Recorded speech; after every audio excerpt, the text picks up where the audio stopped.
What's up everybody, my name is Speak. Thanks for stopping back by my channel.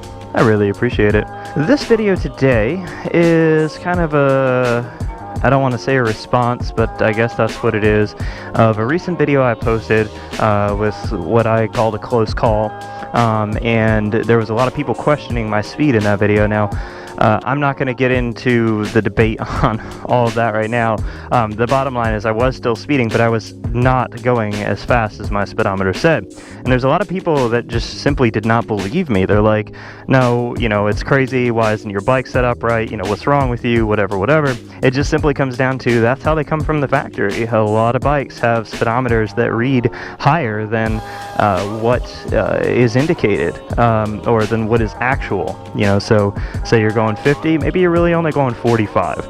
It can be that high or that far off. I thought I would just load up digital HUD and get a GPS signal for my phone and get a speed on there.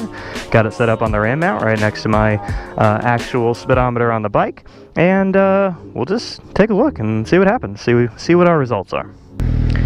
Alright, first results. Hopefully you guys can see everything okay. I'll do my best with the sun and lighting and stuff to make sure that things are clear for both speedometers, but at 0 miles per hour, my bike is reading 0. And this is reading 0, so we are spot on so far. We are doing good, but let's get out on the road and see what some actual speeds are like. Now, just to clarify, this is a 2015 Suzuki GSX-S 750. It has stock everything essentially, as far as the drivetrain is concerned. So, you know, your clutch, your transmission, your wheels, tires. The tires are not the factory tires, but they are the same size. So chain, sprockets, everything that would matter as far as the speed is concerned, and changing that is the same. So right now I'm doing 50, and you can see it's going 46, 47, 49, 50. It's hard to hold a steady speed here. You know, you can see I'm already off a bit. So my magic speed in that video was, well, let's change lanes so we don't run into people. The magic speed was 48, and I think I was just seeing, yeah, at 48 it reads about 45. So speed limit's changing up here, so we'll slow it down a little bit. So what I just saw was at 48 miles an hour, I'm really going 45. So, you know, whatever the math is on that, you can do your own math to see that it is off. You know, it's not off by some insane amount, but it is off. So my 48 is not 50, my 48 is less. It's 44, 45 miles an hour. I'm about to go get on the highway though. Obviously, since it's a percentage at a much higher speed, 60, 70 miles an hour, we're gonna see a big difference there. But, you know, even at a slower speed, we are seeing a little percent difference. I said in my video that it might be 8 to 10% off. I think we're gonna be sliding back on the scale to more like, what is that, like 7 or 8% off. I'm no good with math though, so you can make your own decisions, but even still, you know, 44, 41, 43, 42, you know, it's definitely not the same. And there's arguments to be made that this phone and the GPS is garbage and everything is garbage and I'm garbage and whatever. Can't believe anything, it's all conspiracy, whatever. But, you know, there is some truth in that the speedometer is off, and I did some reading on it, and it seems like a lot of motorcycle speedometers are off, you know, and they typically will read high. Now, I understood it to be that there are some government regulations in place that make it so that they definitely cannot read low, so they err on the side of caution and they have them read high. Now, there are things that you can get to help correct the speedometer. You know, for my bike, I think it's like $100-something, $120 for what they call a speedo healer, and there's a few ways to do that, but that's what's available for my bike anyway. And some of that's going to depend on the type of bike that you have and how it picks up its speed signal, and whether it's electronic or whether it's like a cable driven, or, you know, whatever the case may be. But let's pop out of here on the highway and we'll get some other sample speeds here. So I'm going to try to hold 50. There you go, 47. Oh, 51, 48. So, there you go. Definitely not 10%. I was thinking that it was a little higher, so I'm going to say, I don't know what the exact math is. Maybe I'll flash it on the screen if I have a chance to crunch some numbers later. But so there's 50. Let's kick it up to 60.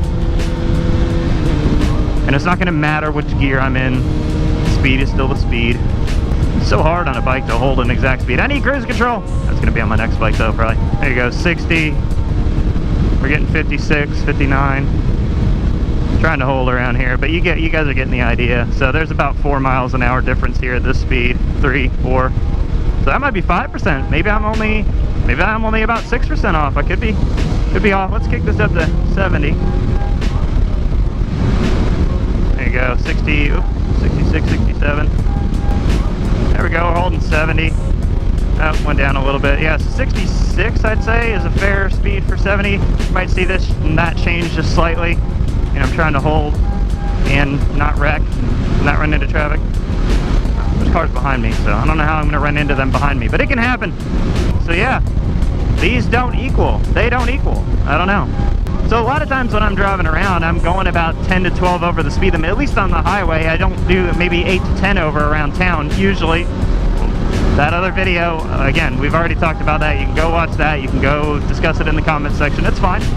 So, I mean, I got cars passing me. I mean, the funny thing is the speed limit on this section of highway is 60. I'm doing 70, 71, 72 on my speedometer indicator on 68. I got people passing me, so, you know, I mean, it's also different in different areas. You know, there's accepted amounts of over the speed limit in different areas of the U.S. and around the world, in places where there is nothing. Like, if the speed limit is 50, you go 48, because if you get too close to 50, you're done. You know, this is not one of those areas. I can safely go, you know, 8 over past almost any cop or state trooper in our area or sheriff, you know, and not have anything to worry about. It is what it is. This is an experiment too for me, and I think that I need to recalculate my percentage a little bit and be a little bit more careful, obviously, you know, and be a little bit, you know, more on top of what my bike is actually doing. So here we go, holding 70 pretty good, 66, you know. I'm gonna speed briefly,